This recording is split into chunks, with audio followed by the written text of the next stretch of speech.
So you just finished the first episode of Moon Knight. Are you scratching your head? Are you staring at the TV with your mouth open? Well, I'm here to help.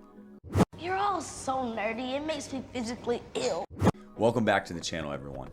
As you can see, a few things have changed. I wanted to go for a slight rebrand, and I wanted the name of the channel to reflect the type of content that you'll be receiving. So, welcome in to Nerd Savvy and the first video in a new direction. Let's get into the episode. So we are first introduced to Stephen Grant, a gift shop employee at an Egyptian museum. We soon discover that Stephen is plagued by blackouts and memories of another life. Stephen is seemingly shown to have dissociative identity disorder and shares a body with a mercenary named Mark Spector. So time out. Deep dive time. In the comics, Grant has up to 4 different personalities. First is Mark Spector, mercenary for hire. Next is Jake Lockley, cab driver and street level informant. Obviously Moon Knight, brutal vigilante and crime fighter.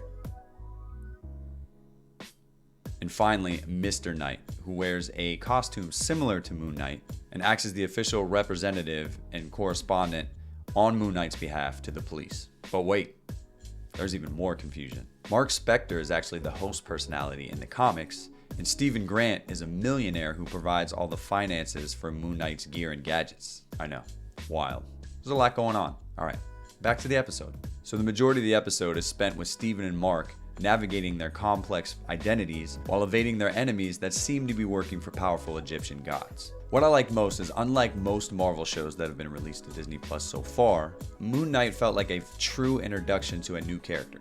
It felt like a true pilot episode and not a continuation of a story from one of the mainline MCU films.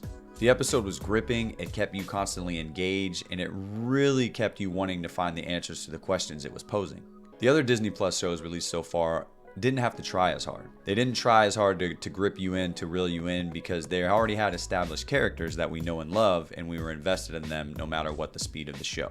I was really happy to see Marvel try to grip the audience and establish a new character that could be a pillar of the MCU for a long time. I love the build up and all the plot holes they left you with in the first episode. The unanswered questions that we are dying to have the answers to will keep us coming back weekly to fill in the holes. The idea that we see the show through Stephen Grant's eyes, or what the voice in his head refers to as the idiot in control of the body, makes his blackout spells so much more satisfying when he wakes up and realizes that he beat some guys to a pulp and was wreaking havoc in a cupcake truck that drove on a wild ride of destruction. From a first episode standpoint, Moon Knight did everything it was supposed to do.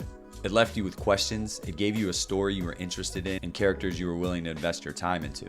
Oscar Isaac's performance was fantastic, and I can't wait to see where he takes the character of Moon Knight.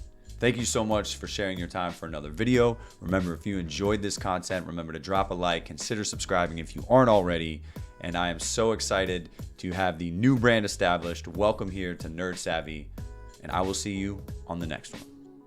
So the majority of the episode is spent navigating Stephen and Mark's complex